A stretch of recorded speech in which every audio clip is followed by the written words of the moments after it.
Le cerveau doit être protégé. Vous le savez comme moi, c'est un des organes les plus sensibles et il doit être protégé. Il y a 3 niveaux de protection. D'accord? Le premier élément de protection du cerveau, bien évidemment, c'est le crâne. On ne passera pas 4 heures là-dessus, mais c'est vraiment ce qui est juste sous cette couche ici de peau, donc le crâne. Le crâne, en passant, il est lui aussi protégé par d'autres sources, puis on n'entrera pas là-dedans. Ensuite, on entre encore un peu plus creux. Alors là, on part de l'extérieur, puis on s'en va vers ce merveilleux cerveau. Le deuxième élément de protection du cerveau, c'est ce qu'on appelle le liquide céphalorachidien. On le voit bien ici en bleu. Ça, c'est un cerveau d'enfant, mais en bleu, c'est un liquide qui entoure systématiquement, même au niveau de la moelle épinière ici, on le voit moins bien, mais il est vraiment là, tout le cerveau. D'accord? Et il va aller jusqu'au bout de la moelle épinière. Quand on fait une ponction lombaire, ça fait mal. Okay? On vous rentre une grande aiguille ici dans le dos. Pourquoi? Parce qu'on veut aller chercher ce liquide-là. Et la seule façon d'aller le chercher, c'est par le dos, parce qu'on ne va quand même pas faire un trou dans le cerveau puis il n'y en a pas ailleurs. Okay?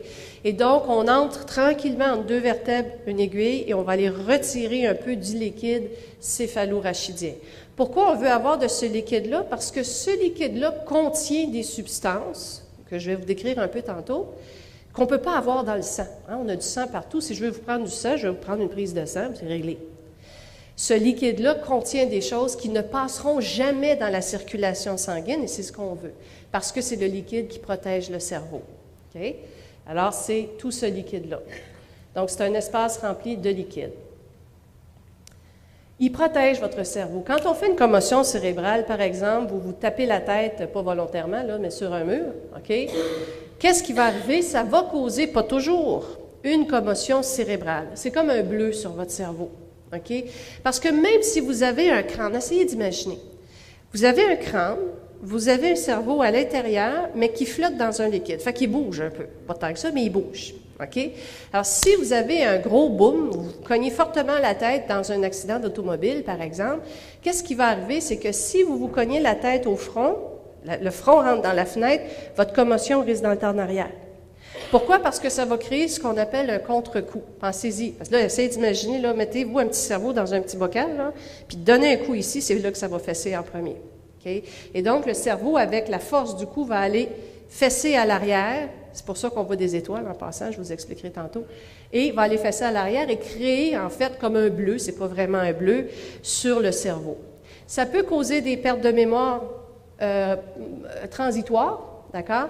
Parce que, bon, le cerveau s'occupe de toutes sortes de choses, y compris la mémoire. On n'aura pas toujours, c'est pas nécessairement parce qu'on se tape la tête qu'on a une commotion cérébrale. Bien sûr, si on commence à s'endormir tout de suite après, c'est signe qu'il y a eu atteinte, qu'il y a eu un petit shake-up en bon québécois de cette structure-là.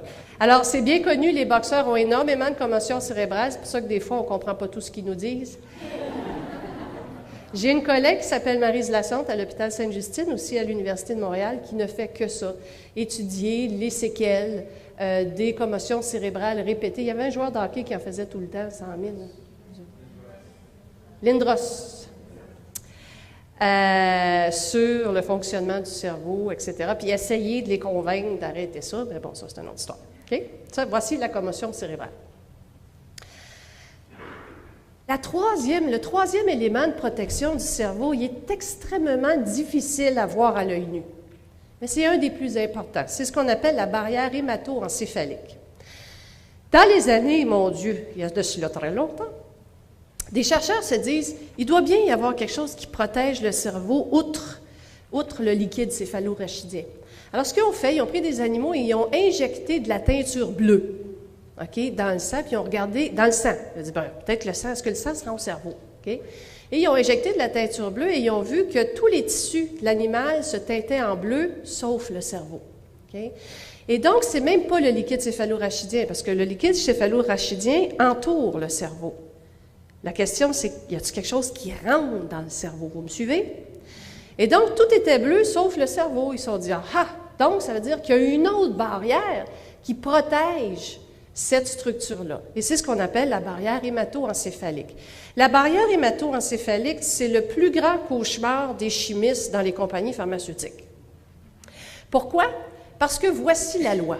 ne peut passer la barrière hémato-encéphalique qu'une substance chimique très petite ou très graisseuse. La barrière hémato-encéphalique, voyez ça là, comme vous voulez aller dans un bar ce soir, et là, il y a plein de portiers, ce qu'on appelle des bouncers en québécois. Ils sont tous gros, là, puis tous très graisseux comme ça. Okay? Et là, vous voulez passer. Vous n'avez pas la carte pour entrer. Vous avez deux choix. Soit vous êtes très petit, vous passez entre les jambes, ou vous êtes aussi graisseux qu'eux pour vous défendre puis passer. Okay? C'est exactement ça. Donc, ne peut passer qu'une substance très petite, on parle de millième de micron, ou très graisseuse. Ce que ça veut dire, là, c'est qu'à chaque fois que vous prenez un médicament qui va avoir un effet sur un mal de tête, sur la dépression, sur toutes sortes de choses qui se passent dans la tête, ce médicament-là, on l'a cherché pendant des années, premièrement pour qu'il fasse l'effet désiré. On en a plein de médicaments qui font l'effet désiré. Ça, c'est quasiment facile à trouver. Ce qui est difficile, c'est de prendre ce médicament-là puis de s'arranger pour qu'il passe. Parce que la barrière va dire « tu ne passes pas ». Alors, on peut avoir le meilleur médicament au monde, mais il ne passera pas la barrière hémato-encéphalique, il est inefficace. Alors, le but, c'est de trouver le médicament qui fait ce qu'on veut qu'il fasse et de s'arranger pour qu'il passe cette barrière-là. Et c'est pour ça que c'est si difficile de trouver des médicaments qui vont avoir une efficacité clinique au niveau du cerveau. Mais le cerveau, lui, fait son travail et dit « moi, je ne laisse rien passer parce que sinon, tous les petits virus qu'on voit passer nous donneraient évidemment des plus gros problèmes ».